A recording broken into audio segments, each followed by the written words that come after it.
Hello and welcome to Creatureville Art. I'm Jeff, and today I'm going to show you how I took this wooden jewelry box that I got at Michael's and painted it to look like this.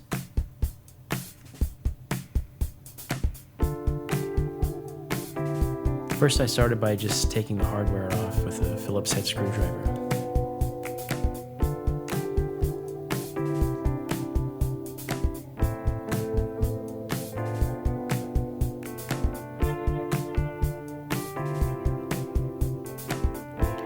Next I took some sandpaper and just sanded it down so I would have a nice smooth surface to paint on. Then I took this flat white primer from Rust-Oleum and put a nice coat on both pieces. I found that if you paint directly onto that wood, the wood is so porous that it just soaks up the paint like a sponge. This is my concept sketch of how I wanted the top to look. I sketched it out on a piece of paper and then I brought it into Photoshop and added some color. Here I'm just trying to transfer the same drawing over to the piece of wood by redrawing it. So this character is called the Hatbox Ghost, and he's a character from the Haunted Mansion at Disneyland. I actually have a book here about the Haunted Mansion called The Haunted Mansion from the Magic Kingdom to the Movies by Jason Searle. I'm just going to read an excerpt from it about the Hatbox Ghost.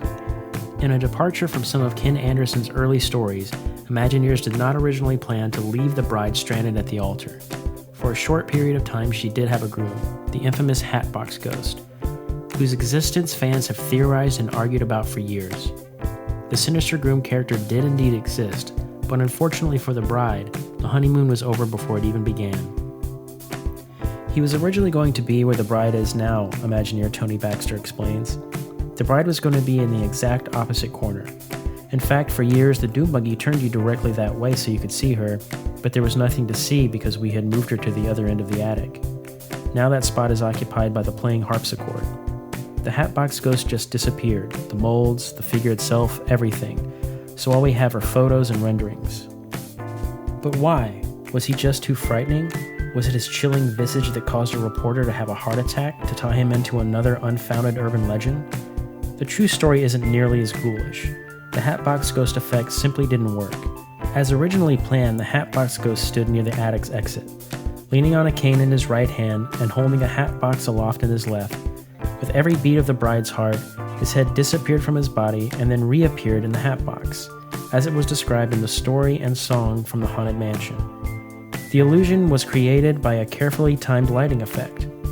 The standing ghost head was illuminated by a black light, and the head in the hat box was lit with a small pin spotlight.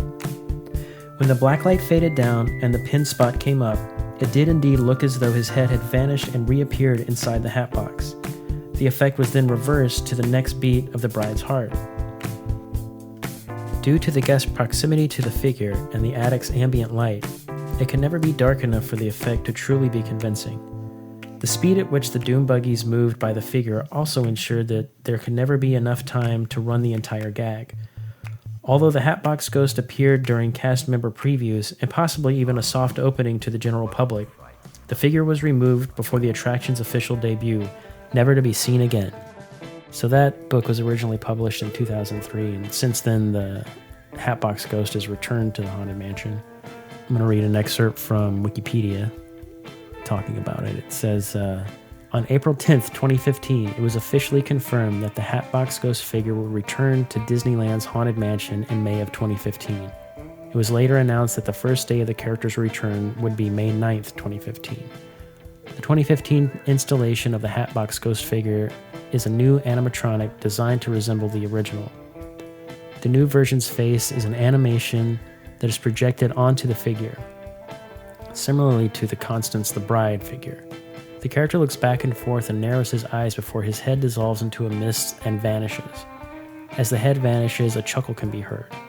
The head then reappears inside the hat box before vanishing into shadows again, but without an accompanying chuckle or any mist. So the Hatbox Ghost is back at Disneyland, so if you go there now, you'll be able to see him.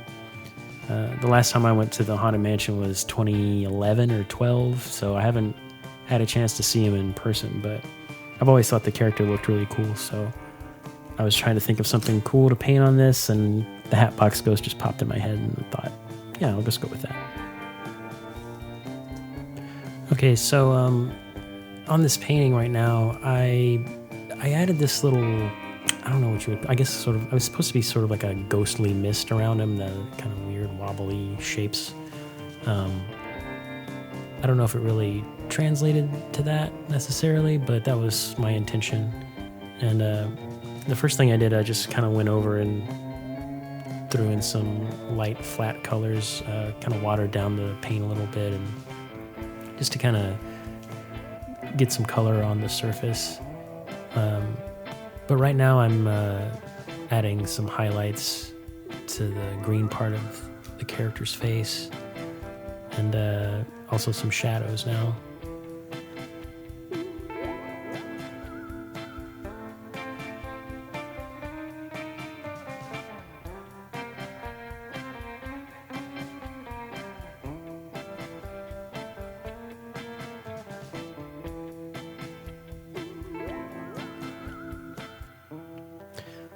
These paints that I use are pretty thin, just right out of the bottle, so a lot of times I'll have to go over certain areas more than once to make sure that it's covering enough. You can see here on the yellow of the eyes that you can still see the pencils coming through, so I had to go with those a couple of times, but that was just sort of a base color anyway. I needed to put some lighter tones of yellow on that.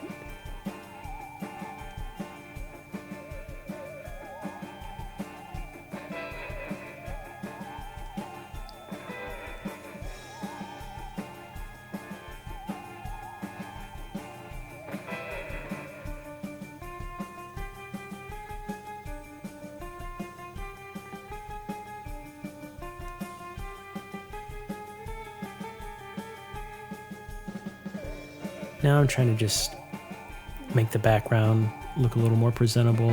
I want to make that purple just solid, so I have to go over that a time or two with a few coats of this purple color. And then I'm going to do the same with the lighter purple inside of the little orb mist thing around his head.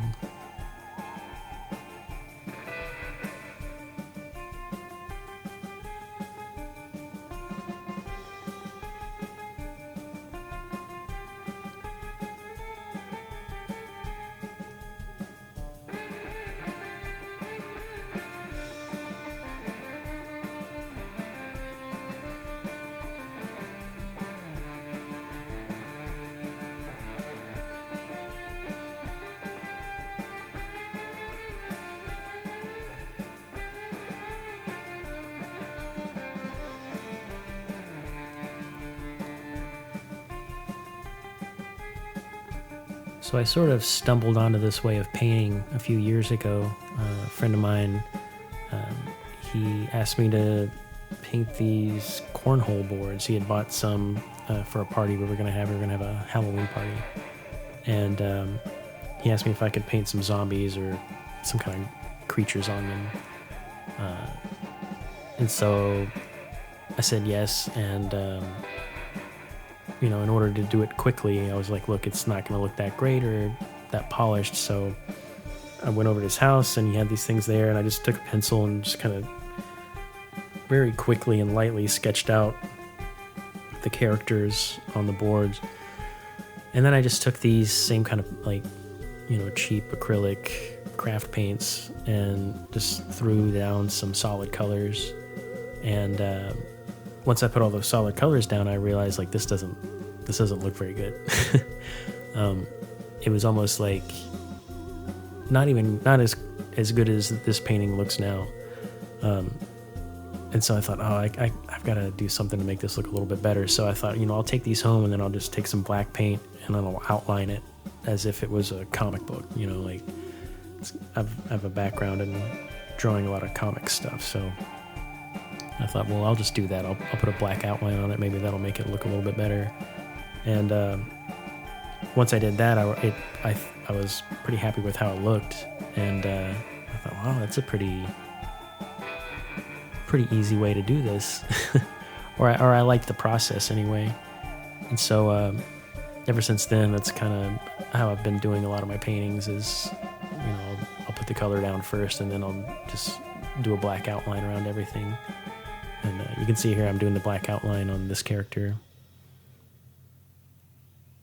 So at this point, I'm basically just inking it like I would ink a comic book or just any kind of drawing like that, like an ink drawing. But this is just black acrylic paint.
Here I'm just putting a white outline around the head just to kind of separate it from the background.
Now I'm just adding the little spider webs that I put in the corners.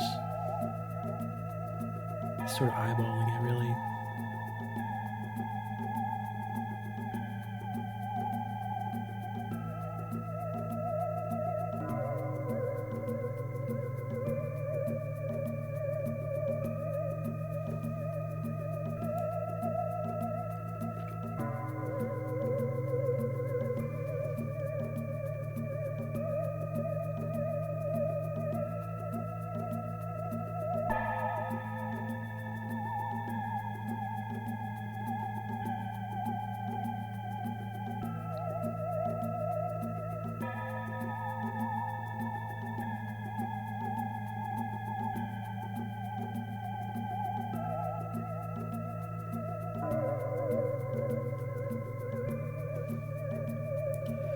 Now I'm just kind of outlining that little ghostly orb around his head. Just mixed a really light purple. It's almost white. It's kind of hard to even tell in this video. that there's even any purple in it.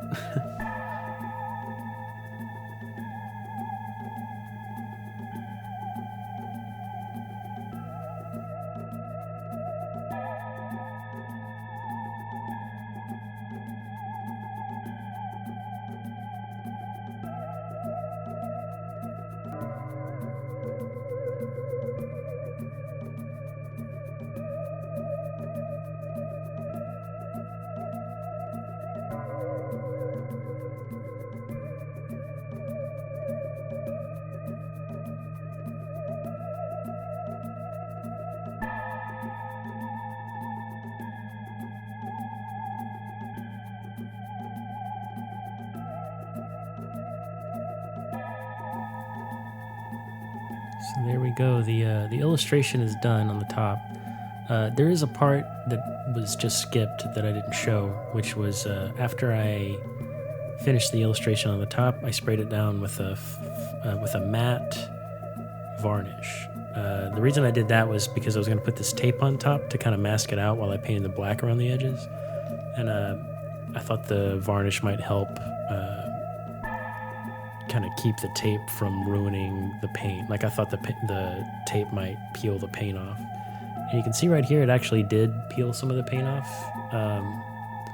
But luckily it wasn't anything major that I couldn't fix. So yeah, you can see down there in the left corner I'm fixing it there, and then in that spider web in the top left corner.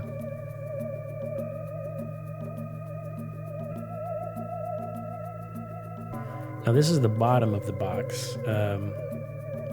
I just decided I was going to paint it purple and then add some black stripes around the side. Again, this paint is very thin, so I just did 2 or 3 coats of this, and actually I think it was 3 coats. And every time I would paint a coat, I would take a hair dryer and just try to dry it off to get the process going as quickly as I could. And then on the inside of the box, I added this black acrylic paint. This is the top of the box. On the other side of this is the painting of the Hatbox Ghost. I didn't put any kind of primer on this side, and I really regret doing that. Because like I said, this wood is very porous, and it soaks up that paint really quickly. And so I had to constantly keep adding paint to the brush just to be able to cover the inside of this. So I ended up using a lot more paint than I would have if I had put a primer on it. But I think it's fine. It ended up working out. Now on the other side of the box, I actually have an idea that I might do later. This side of the box, you just saw the black on the inside. I'm thinking about taking a piece of felt and gluing it to the inside. That way, if somebody wants to put jewelry or any kind of whatever they want to put into it, it gives it a little, gives it something so that whatever you put in there won't get scratched up or messed up or anything. So it's a little extra protection. Here I'm just sort of masking off the edges, so when I paint the black on it, it won't mess it up. I recently did another painting project like this on a piece of wood. It was a wooden tray, and I'd done something similar with these stripes, and I didn't press the tape down hard enough, and the paint kind of seeped in between each line, and I had to go back and touch up everything. So on this one, I made sure to really press it down hard, and then when I painted my strokes on there, it was up and down, so that maybe I was trying to avoid having to do what you're seeing here, which is just kind of going back and touching up in the few spots where it actually bleeded through the tape, which weren't that many, actually. It ended up only being a few spots. Here I'm just adding the hardware back on with a Phillips head screwdriver. Another part that I didn't show was that I put a coat of satin varnish on the whole thing just to protect the paint, to make sure it doesn't get chipped or anything if it happens to bump against anything. When that paint dries, it tends to be really kind of flat and chalky, and it can be scraped off pretty easily. So here it is. This is the final product. Thanks for watching, and I hope you enjoyed it.